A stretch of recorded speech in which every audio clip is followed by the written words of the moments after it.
out to the dry and mild backyard for meteorologist Jeremy Lewan. Yeah, unfortunately here, Scott, even though a cold front rolled through, normally cold fronts mean lift, not a single drop fell here in Wilkes-Barre Scranton International Airport, continuing the drought. Now a 13-day stretch of dry weather, and we have not had 13 days without a single raindrop since 2006, nearly 20 years ago. We could continue to have that build, that continued stretch of dry weather as we head into the next few days, unfortunately. Next real raindrops I don't see until Sunday, so this might be the longest dry stretch in Scranton history if we continue it. All right, let's take a look right now at your high temperatures. They were record-breaking across a lot of the region. 80 is what we hit in Selinsgrove, 77 for Avoca. Mount Pocono hit 75, smashing their old record by 6 degrees, set back in 1978.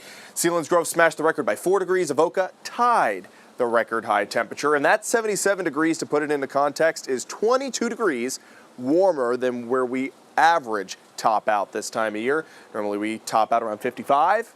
Today 77. That's normal for September the 10th, feeling more like late summer than early to mid fall. And by the way, we've only seen a temperature at or above 77 degrees in the month of November here in Scranton since 1948, a total of 6 times. So this will make it 7 times. Very rare to have temperatures this high this late in the year here in Scranton. There's a live look right now at Williamsport. Good evening to you, Lycoming County. 66 is the current temperature. Our sunset tonight, 4:52 p.m. Winds out of the southwest. That's what's bringing all the warm air. Winds out of the southwest. Temperature still in the 60s all the way up to Wellsboro at this time of night. Strucka sitting at 60 degrees. Just in the 10 o'clock hour, places like Auburn at 70. Now at 64. 60 for Lake Harmony and Thornhurst. Down in the southern tier, we're up a few degrees compared to 24 hours ago. High temperatures not quite as warm tomorrow, but still 10 to 15 degrees above average. We get back down to average for Saturday and into Sunday, back up above average for your Monday. Still not seeing a real strong cold fingerprint for this upcoming week or so. Temperatures still going to be pretty mild for this time of year. Cold front did roll through, brought through the clouds, but not too much in the way of rainfall.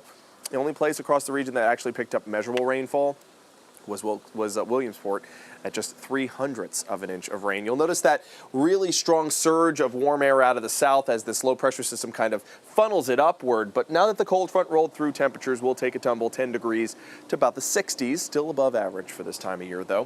Future clouds and radar showing you those clouds lingering through the overnight, even through parts of the morning tomorrow, especially for the northern tier. Past noontime though, the clouds really burn off. Lots of sunshine for sunset. Those clear skies tomorrow night will allow us to cool off a little closer to average, temps in the 40s versus the 50s like what we're seeing tonight.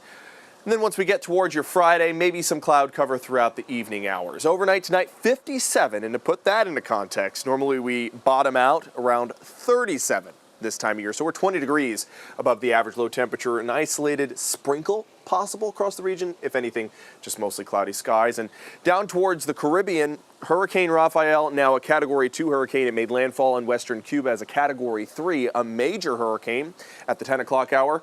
Maximum sustained winds at 105 miles per hour. But this is new guidance. Instead of making landfall in Louisiana, it's expected to make this pass towards the west and kind of stall out there in the Gulf of Mexico. High wind shear, vertical wind shear kind of tears apart the storm, as well as drier air is going to cause it to lose a lot of its strength. So that's at least good news down in the Gulf. And we might tap into some of that moisture. This is a cold front coming through Saturday into Sunday. Might tap into some of the plume of tropical moisture from Rafael and bring us some light rain showers. On Sunday, we really do need that rainfall. And if we do pick up any rain, it will be just a few tenths of an inch. Not enough to quench our drought, but nonetheless, any rainfall is better than none. There's your 7-day forecast. Temps in the 60s for your Thursday and Friday. Back closer to average for Saturday and Sunday. Rainfall possible on Sunday and extending into the early hours on your Veterans Day. Scott. Come on Sunday. Come on Sunday. Come on rain. All right. Thanks, Jeremy. Yep.